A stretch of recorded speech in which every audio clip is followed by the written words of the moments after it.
প্রতিষ্ঠানের আয় বৈষম্যহীন বাংলাদেশ, কাজেই একই প্রতিষ্ঠানে দুর্নীতি চলবে না, অবিলম্বে এই দুর্নীতি বাতিল করতে হবে।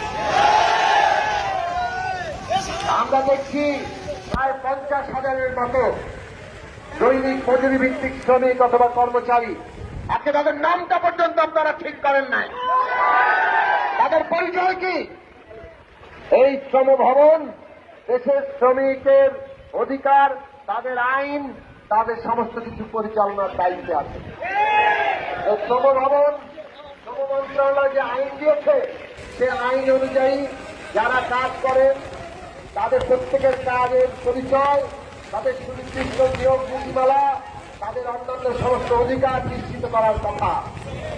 ভোট সরকারেই আজকে আমরা ভূত দেখতে পাচ্ছি। বলে না যে শস্যের মধ্যে যদি ভূত থাকে তাহলে ভূত দাঁড়াবে কে? আজকে সরকারের মতোই আমরা দেখতে পাচ্ছি সরকারি প্রতিষ্ঠানে একদিকে কর্মচারীরা প্রতিষ্ঠানের চলে, নানান ঠিকাদার প্রতিষ্ঠান আজকে মানুষের শ্রম নিয়ে ব্যবসা করে সরকারি প্রতিষ্ঠানে, অন্যদিকে দৈনিক মজুরি ভিত্তিক যে যারা নিয়োগ পান তাদের পরিচয় এখন পর্যন্ত ঠিক করা হয়নি। আমরা পরিষ্কার করে বলতে চাই, তারা শ্রমিক অথবা কর্মচারী যেভাবেই হোক তাদের সুনির্দিষ্ট পরিচয় নির্দিষ্ট করতে হবে, কেন এই পরিচয় তাকে অধিকার দেয়। শ্রমিক হলেও সে ইউনিয়ন করতে পারে, কর্মচারী হলেও সে তার রেজিস্টার্ড সমিতি করতে পারে, কিন্তু আজকে তারা কোনো কিছুই করতে পারছে না, না ইউনিয়ন না সমিতি। আজকে রেজিস্টার্ড কোন ইউনিয়ন না থাকাতে অথবা সমিতি না থাকাতে তারা তাদের অধিকার, তাদের দাবি দাওয়া নিয়ে নিয়মতান্ত্রিক যে আন্দোলন, সেই আন্দোলনও পরিচালনা করতে পারছে না। কাজেই সরকারি প্রতিষ্ঠানে, খোদ সরকারে আজকে যে অন্যায় এবং বৈষম্য চলছে, আমরা কর্তৃপক্ষের দৃষ্টি আকর্ষণ করব যে এই বিষয়ে আপনারা অবিলম্বে ব্যবস্থা নেবেন। আমরা দেখেছি মাননীয় শ্রম উপদেষ্টা, শ্রম মন্ত্রণালয়ের সম্মানিত সচিব সহ কর্মকর্তারা আউটসোর্সিং কর্মচারীদের আন্দোলনের সময় তারা ধৈর্যের সাথে তাদের সাথে বৈঠক করেছেন, তাদের কথা শুনেছেন এবং একটা সুপারিশমালা অর্থ মন্ত্রণালয় পাঠিয়েছেন। অর্থ মন্ত্রণালয় থেকে ইতিমধ্যে একটা নীতিমালা আউটসোর্সিং কর্মচারীদের জন্য তৈরি করা হয়েছে। সেখানে অনেক দাবি মানা হয় নাই, কিন্তু তারপরও আউটসোর্সিং কর্মচারীদের আন্দোলনের স্বীকৃতি দেওয়া হয়েছে, বেশ কিছু অধিকার দেওয়া হয়েছে। কিন্তু আমরা আশ্চর্যের সাথে লক্ষ্য করলাম যে অর্থ মন্ত্রণালয় সেইখানে স্বতঃপ্রণোদিত হয়ে দৈনিক মজুরি ভিত্তিক শ্রমিকদের জন্য অথবা কর্মচারীদের জন্য কিছু নীতিমালা সেখানে লিপিবদ্ধ করেছেন, কিন্তু সেই নীতিমালা আগে এই দৈনিক মজুরি ভিত্তিক শ্রমিক অথবা কর্মচারীরা যে অধিকার পেতেন সেইগুলো অনেকগুলো কেড়ে নেওয়া হয়েছে। এইটা কেমন নীতিমালা হলো? আপনারা নীতিমালা করেন আন্দোলনের পরিপ্রেক্ষিতে, বাস্তবতার সময় অনুযায়ী, তাতে মানুষের কিছু উন্নতি হয়। আজকে বাজার দর বাড়ে, তার কিছু বেতন বাড়ে, তার অধিকার বাড়ে, নানান ধরনের ভাতা বাড়ে, ছুটি বাড়ে, কিংবা কর্মের নিশ্চয়তা বাড়ে। কিন্তু আমরা অদ্ভুতভাবে দেখলাম যে নীতিমালা তৈরি করা হলো, তারা বলছেন যে আগে কোনো নীতিমালাই ছিল না, এখন আমরা একটা নীতিমালা করেছি। কিন্তু এই নীতিমালা আগে যেসব অধিকার তারা ভোগ করতেন, এই নীতিমালা ইতিমধ্যেই তাদের অধিকারগুলো কেড়ে নেওয়া শুরু করেছে। আমি এখানে এসে শুনলাম যে একটি প্রতিষ্ঠানে বিজ্ঞান ও গবেষণাগারে আপনারা বলেছেন 22 দিনের বেতন তারা পাবেন, তো জুলাই মাস থেকে কার্যকর হওয়ার কথা, কিন্তু তারা 3 মাস আগেই তা কার্যকর করেছে। এই সমস্ত নানান মন্ত্রণালয় অথবা প্রতিষ্ঠানে এইগুলো ঘটছে। মাননীয় অর্থ উপদেষ্টা, মাননীয় সম্মানিত অর্থ সচিব, আমরা আপনাদেরকে বলতে চাই, বাস্তবে কি ঘটছে সেইটার দিকে আপনারা নজর দিবেন, সেই বিবেচনা আপনারা করবেন। কারণ বাস্তবে আপনারা যে উদ্দেশ্য নীতিমালা করতে চেয়েছেন, সেই উদ্দেশ্য এই মজুরি, দৈনিক মজুরি ভিত্তিক শ্রমিক কর্মচারীদের জন্য হিতে বিপরীত হয়েছে। তাদের যে অধিকারটুকু ছিল সেটাও অনেক ক্ষেত্রে খর্ব করে দেওয়া হয়েছে। কাজেই আজকে আমরা পরিষ্কার করে দাবি করব, এই বাংলাদেশে 2025 সালে এসে যখন 24-এর অভ্যুত্থান, বাংলাদেশে বৈষম্য থাকবে না এই রায় দিয়ে দিয়েছে, সেই সময় আজকে দৈনিক মজুরি ভিত্তিক শ্রমিক অথবা কর্মচারীদের জন্য তাদের মাতৃত্বকালীন ছুটি নাই, তাদের বাৎসরিক নৈমিত্তিক ছুটি নাই। অবিলম্বে তাদের মাতৃত্বকালীন ছুটি এবং বাৎসরিক নৈমিত্তিক ছুটি দিতে হবে। আজকে এই 2025-এ এসে সরকারি অফিসে কাজ করেন, কিন্তু তাদের উৎসব বোনাস নাই, বৈশাখী ভাতা নাই, ঝুঁকি ভাতা নাই, অধিকার ভাতা নাই, চিকিৎসা ভাতা নাই, শিক্ষা ভাতা নাই। অথচ একই অফিসের সমস্ত বড় কর্তারা, এমনকি যারা স্থায়ী কর্মচারী আছেন, তারাও এই সব ভাতা অথবা উৎসব বোনাস এগুলো তারা পাচ্ছেন। এইটা আপনাদের একটুও বিবেকে বাধে না যে যারা এখানে কাজ করছে, যাদের সেবা আপনারা গ্রহণ করছেন, যাদের সেবা ছাড়া আপনাদের অফিস চলে না বলে তাদের সেবা আপনারা নিচ্ছেন, তাদেরকে এই সমস্ত অধিকার থেকে বঞ্চিত করছেন।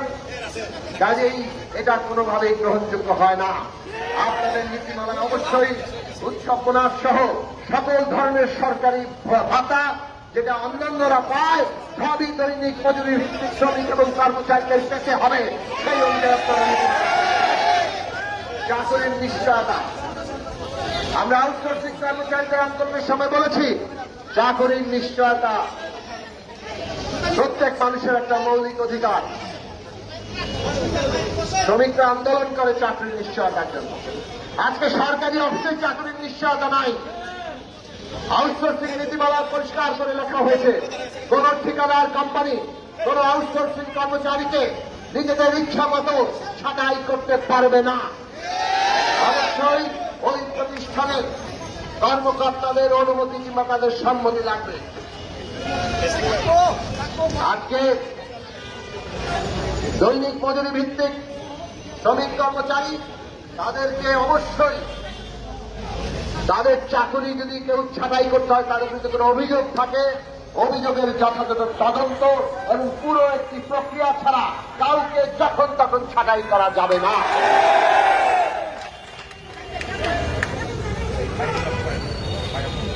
আপনারা মাসিক বেতন, আরে শ্রমিক দল লড়াই করে তাদের বাঁচার মতো মজুরির জন্য। বাঁচার মতো মজুরি মানে সম্মানজনক ভাবে বাঁচার মতো মজুরি।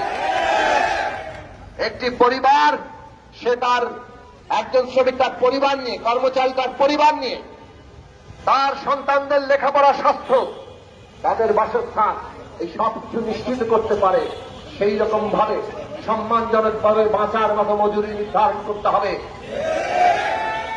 অন্যরা যদি 5% করে বাড়ে, কর্মকর্তাদের যদি ইনক্রিমেন্ট হয় বাড়ে, তাহলে শ্রমিকের কি বাড়া লাগে না? বাজারে কি দুই ধরনের দাম আছে? বাজারে তো দুই ধরনের দাম নাই। কাজেই প্রতি বছর বছর শ্রমিক কর্মচারীদের দামও, তাদের বেতনও বাড়তে হবে। নীতিমালায় সেইটাও যুক্ত করবেন। চাকরির নিয়োগপত্র প্রদান, কর্মঘণ্টা নির্ধারণ, অনেক প্রতিষ্ঠানের পদবি থেকে বঞ্চিত। এইটুকু দিতে পারেন না, এটা তো হয় না। নীতিমালা করেন, এইগুলো সংযুক্ত করেন। জীবন বাজি রেখে করোনা মহামারীতে, এটা আমি বিশেষভাবে বলবো, কয়েকটি হাসপাতালে, এটা আমার জানা আছে, বিশেষভাবে মহাখালী হাসপাতালে আমরা দেখেছি যে মহাখালী হাসপাতালে আমরা করোনার সময় অনেককে এরকম দৈনিক মজুরি ভিত্তিক কর্মচারী হিসেবে নেওয়া হয়েছিল। জীবনের ঝুঁকি নিয়ে তারা মানুষের সেবা করেছেন, কিন্তু আজকে তাদের চাকরির কোনো নিশ্চয়তা নেই। এইটা কোনোভাবেই গ্রহণযোগ্য হতে পারে না। সরকার যদি এইরকম অমানবিক আচরণ করে, প্রয়োজনে কাজে লাগাবেন, প্রয়োজন ফুরিয়ে গেলে আপনারা এইভাবে তাদের বিদায় করবেন, এটা তো সরকারের কাছ থেকে আশা করা যায় না। সরকার তো কোনো ব্যবসা প্রতিষ্ঠান না, জনগণের ট্যাক্সের পয়সায় চলে। এই যে কর্মচারী শ্রমিকরা বসে আছেন, তাদেরও ট্যাক্সের পয়সায় চলে। সুতরাং জনগণের ট্যাক্সের পয়সায় যে সরকার চলে, যে রাষ্ট্র ব্যবস্থা চলে, তাদের প্রধান কর্তব্য হচ্ছে ন্যায় এবং ইনসাফ প্রতিষ্ঠা করা। রাষ্ট্র দাঁড়িয়ে থাকে ইনসাফের উপরে, ন্যায় বিচারের উপরে। রাষ্ট্র কিংবা সরকারি প্রতিষ্ঠান যদি ইনসাফ কিংবা ন্যায় বিচার কায়েম না করে, অন্যায় করে, বেইনসাফি করে, তাহলে সেই রাষ্ট্র টিকে থাকতে পারবে না। হাসিনা, শেখ হাসিনা আমরা দেখেছি পুরো রাষ্ট্রকে একটা ফ্যাসিস্ট রাষ্ট্রে পরিণত করেছে। অন্যায়, হত্যা, গুম, বেইনসাফি, এইটা ছিল তাদের রাষ্ট্র। টেকে নাই, পালিয়ে যায় না নাকি? তিনি 3 দিন আগে বলেছিলেন জনগণের অভ্যুত্থানে 3 দিন পরে পালিয়ে যেতে বাধ্য হয়েছেন। এই কথাটা মনে রাখবেন। কাজেই আজকে বাংলাদেশে আর কোন হাসিনাগিরি চলবে না, এবং এই সমস্ত কাজ হচ্ছে হাসিনাগিরি। যেখানে অন্যায় অবিচার দেখবেন মনে করবেন ওইটাই হাসিনাগিরি। অন্যায় অবিচার আর হাসিনাগিরি এখন এক হয়ে গেছে। কাজে বাংলাদেশে নতুন করে অন্যায় অবিচার আর হতে দেওয়া যাবে না। সেই কারণে মাননীয় শ্রম উপদেষ্টা, সম্মানিত শ্রম সচিব, আপনাদের কাছে আমরা আবেদন করব, এই দৈনিক মজুরি ভিত্তিক শ্রমিক অথবা কর্মচারীদের পক্ষ থেকে আপনারা তাদের সাথে বসুন, তাদের কথাগুলো শুনুন, এবং আপনারা তাদের ন্যায্য দাবিগুলো, আমি আবারও বলছি, এইখানে যা থেকে আপনারা বঞ্চিত বলে লিখেছেন এর প্রত্যেকটাই ন্যায্য দাবি, প্রত্যেকটা হচ্ছে আপনাদের একেবারে ন্যায্য পাওনা। কাজেই আমরা এই দেশের নাগরিক, আমরা এই রাষ্ট্র যাতে যথার্থভাবে বিকশিত হয়, সকলকে নিয়ে আমরা উন্নতি করতে পারি, আমরা তার জন্য কাজ করি। এইখানে যে দাবি করা হয়েছে এগুলো কোনটাই আকাশ কুসুম দাবি নয়। ইতিমধ্যে আপনাদের অফিসে কার্যকর আছে, কিন্তু এনাদের জন্য কার্যকর নাই। এই যে একটা বৈষম্য, এনারা এই বৈষম্য দূর করতে বলছেন। কাজেই আপনারা তাদের সাথে বসবেন, সুপারিশমালা তৈরি করবেন এবং সেই সুপারিশ অর্থ মন্ত্রণালয়ে প্রেরণ করবেন, যাতে করে অর্থ মন্ত্রণালয় আপনাদের সুপারিশের ভিত্তিতে নতুন করে এই দৈনিক মজুরি ভিত্তিকের জন্য তাদের নতুন করে নীতিমালা তৈরি করে। আমি আবারও আপনাদের দাবিগুলো পড়ব। মাতৃত্বকালীন ছুটি ও বাৎসরিক নৈমিত্তিক ছুটি এই নীতিমালায় রাখতে হবে। উৎসব বোনাস, বৈশাখী ভাতা, ঝুঁকি ভাতা, অধিকার ভাতা, অধিকার ভাতা, চিকিৎসা ভাতা এবং শিক্ষা ভাতা, যেগুলো সরকার ইতিমধ্যেই দেয়, সেগুলো এনাদের জন্য দিতে হবে। চাকরির নিশ্চয়তা দিতে হবে। বিনা কারণে কাউকে চাকরিচ্যুত করা যাবে না। কারো বিরুদ্ধে অভিযোগ থাকলে তাকে তদন্ত কমিটি গঠন করে যথাযথ প্রক্রিয়ায় তাকে তার বিরুদ্ধে ব্যবস্থা নিতে হবে। মাসিক বেতন প্রদান, সেটা দ্রব্যমূল্য এবং সমস্ত বাজার দর হিসেব করে সম্মানজনক বাঁচার মতো আপনাদের বেতন নির্ধারণ করতে হবে। বাৎসরিক বেতন বৃদ্ধির ইনক্রিমেন্ট এদের জন্য প্রযোজ্য করতে হবে। চাকরির নিয়োগপত্র এবং কর্মঘণ্টা নির্ধারণ, কর্মঘণ্টা নির্ধারণ তো 100 বছরের লড়াই। প্রতি বছর মে দিবস আসে, আমরা 8 ঘন্টা কর্মদিবসের জন্য লড়াই করি, দাবি করি, আর খোদ সরকারি অফিসেই আজকে অনেকের জন্য সে 8 ঘন্টা কর্মদিবস নাই। এই রকম অবস্থা গ্রহণযোগ্য নয়। কাজেই আপনারা অবশ্যই এই সমস্ত দাবিগুলোকে নীতিমালায় রাখবেন, এবং আজকে করোনা মহামারী সহ যারা যারা বিভিন্ন গুরুত্বপূর্ণ সময়ে দায়িত্ব পালন করেছেন, যেটা আজকে তারা চাকরি থেকে বঞ্চিত, তাদেরকে চাকরিচ্যুত করা হয়েছে, তাদেরকে কিভাবে অগ্রাধিকার ভিত্তিতে আপনারা আবার ফেরত দিতে পারেন সেই ব্যবস্থা নেবেন। সর্বোপরি 22 দিনের বেতন কেন? কাজ করবে 30 দিন, বেতন পাবে 22 দিনের, এটা তো হতে পারে না। অঙ্গরা কি 22 দিনের বেতন পায়? এই বৈষম্য কোনোভাবে গ্রহণযোগ্য নয়। কাজে নীতিমালা তৈরির সময় আপনাদের কাছে আবারও সবিনয়ে বিবেচনা করার অনুরোধ করি, বৈষম্য রাখবেন না। প্রত্যেকের যোগ্যতা অনুযায়ী কাজ করবে এবং তার যোগ্যতা অনুযায়ী তার বেতন অথবা মজুরি পাবে, সেই নীতিমালা বাংলাদেশ রাষ্ট্রে প্রতিষ্ঠা করে আপনারা ইনসাফ এবং ন্যায়ের রাষ্ট্র প্রতিষ্ঠা করেন, সেইটাই আজকে আমরা আশা করি। আমাদের এই মাননীয় উপদেষ্টারা এবং মাননীয় সচিব মহোদয়রা যারা এই বিষয়ে দায়িত্বপ্রাপ্ত আছেন তারা এই বিষয়ে অতি দ্রুতই একটা উদ্যোগ গ্রহণ করবেন এবং এর সমাধান করবেন। আপনারা সবাই ভালো থাকবেন, শান্তিপূর্ণ আন্দোলন করবেন। আমরা আশা করি এই অভ্যুত্থানের উপর দাঁড়িয়ে থাকা সরকার গ্রামের দেশের জনগণের সমস্ত দাবি দেওয়া যেগুলো ন্যায্য সেগুলোকে পূরণ করতে এগিয়ে আসবে। মাননীয় প্রধান উপদেষ্টা গত মে দিবসে বলেছেন, শ্রমিকদের যদি কোনো উন্নতি না হয় তাহলে নতুন বাংলাদেশ হবে না। আমরা তার প্রমাণ দেখতে চাই। এই যে দৈনিক মজুরি ভিত্তিক শ্রমিক 50,000 উপরে শ্রমিক তারা খোদ সরকারি অফিসে কাজ করে। মাননীয় প্রধান উপদেষ্টা আপনার নেতৃত্বে সমস্ত পরিচালিত সরকারি প্রতিষ্ঠান এইগুলোতে কাজ করে, তাদের অধিকার প্রতিষ্ঠা করার ক্ষেত্রে উদ্যোগ নিয়ে আপনি আপনার নিজের কথার দাম রাখবেন, এইটা বাংলাদেশের মানুষের প্রত্যাশা করে। সবাইকে ধন্যবাদ, ভালো থাকবেন আপনারা। আমরা আশা করি যে শ্রম মন্ত্রণালয়ের পক্ষ থেকে এই দৈনিক মজুরি ভিত্তিক আন্দোলনকারীদের প্রতিনিধিদের সাথে আপনারা যথাসম্ভব দ্রুত বৈঠক করবেন এবং এর একটা নিরসন করবেন, সেই আহ্বান জানিয়ে আমি আমার বক্তব্য এবং সংহতি শেষ করছি। ভালো থাকবেন সবাই, আবারও সালাম শুভেচ্ছা।